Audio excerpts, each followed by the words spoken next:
Hello and welcome to the BikeRadar news show.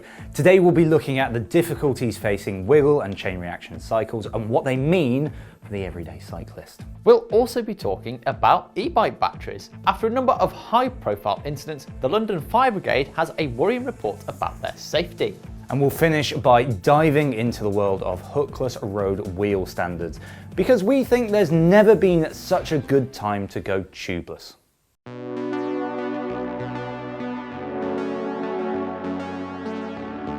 Wiggle has appointed administrators to handle the affairs, business and property of the online sports retailer.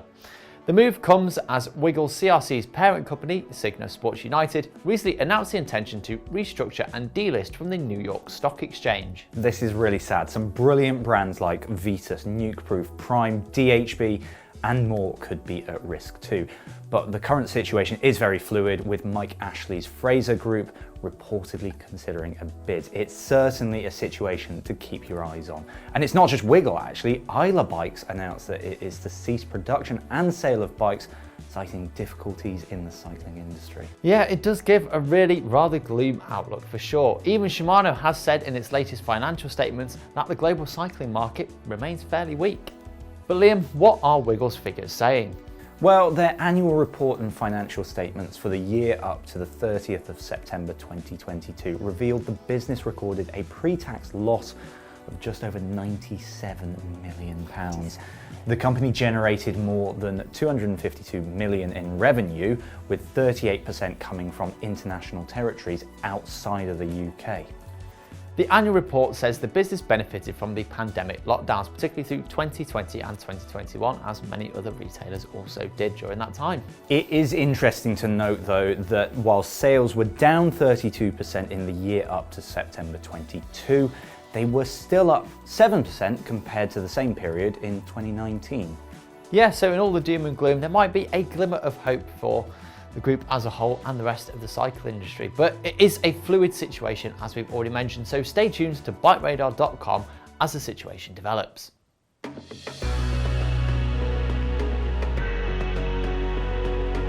Moving on to some more worrying news now. E-bike and e-scooter battery fires are the fastest growing fire trend in the English capital, according to the London Fire Brigade. In the first half of this year, on average, they were called to an e-bike or e-scooter fire once every 2 days, a 60% increase compared to the same period last year. So what causes e-bike fires? Should you be worried? And how can you stay safe?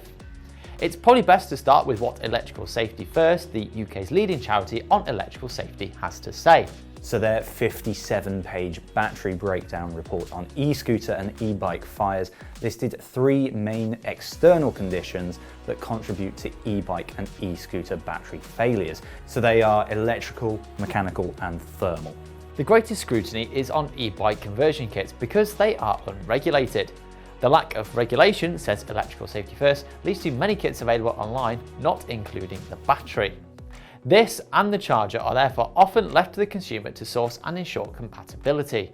There are examples online of conversion kits supplied with motors rated at 1000 watts. That's 4 times the acceptable limit for e-bikes. So not only is your bike potentially a fire risk, you're also at risk of prosecution for offences under the Road Traffic Act of 1988 because your bike might be too powerful. Another key issue is that some of these kits fail to meet the UK plug standard, with many even lacking a fuse. This is one of the causes of a phenomenon in lithium-ion batteries known as thermal runaway. This is when a battery cell overheats due to an internal fault, physical or electrical abuse, or extreme temperatures. This causes exothermic reactions and more heat spreads. Eventually, the cell becomes unstable inside and collapses, cue flammable and toxic gases and perhaps fire and even an explosion, according to one video we've seen.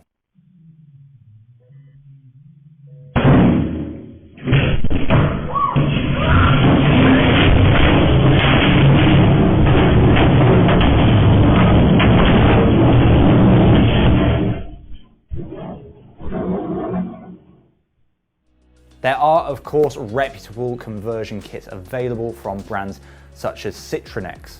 Yes, they said that they refused to adopt the lithium-ion battery technology until it could be proven safe. Now, I know that it sounds like pretty obvious stuff, but the best way to stay as safe as possible is to follow advice from the Bicycle Association, which is the UK cycle industry national trade association. They say to buy a complete road legal e-bike from a reputable UK retailer, follow the charging and storage instructions, and do not modify or tamper with the electronics or battery. Should you choose to go for a conversion kit, they urge consumers to be especially wary of buying kits or battery packs from overseas sellers within online marketplaces. For more information, look in the description for advice from the London Fire Brigade and the Bicycle Association.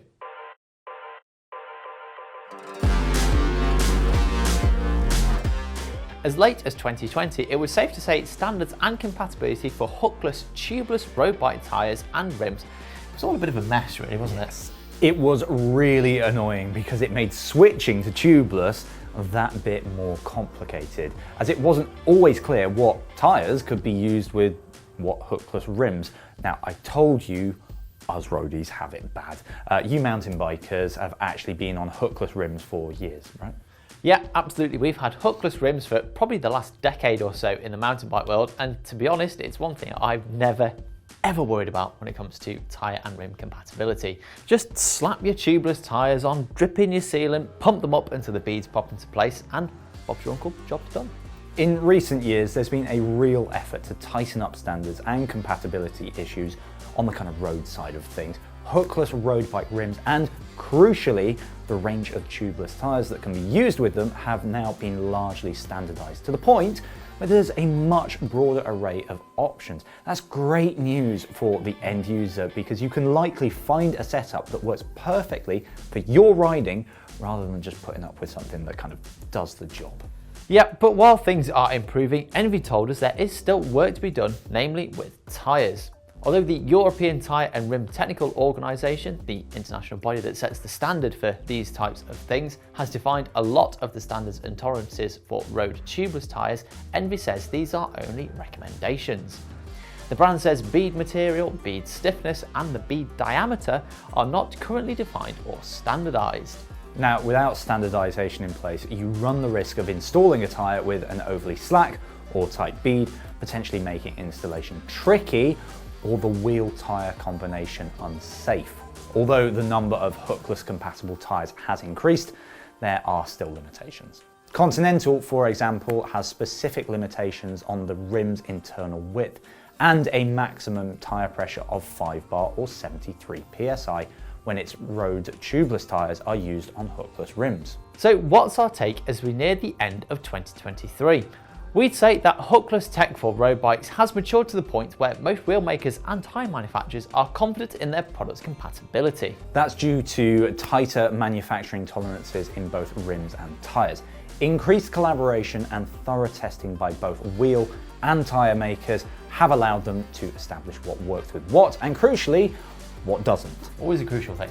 Nevertheless, we would recommend double checking the compatibility of your planned wheel tyre combination, including tyre width, before using a specific tyre on a specific rim. Yep, and it's worth mentioning, don't exceed recommended tyre pressures and don't mount clincher tyres on hookless rims. That's definitely a big no-no.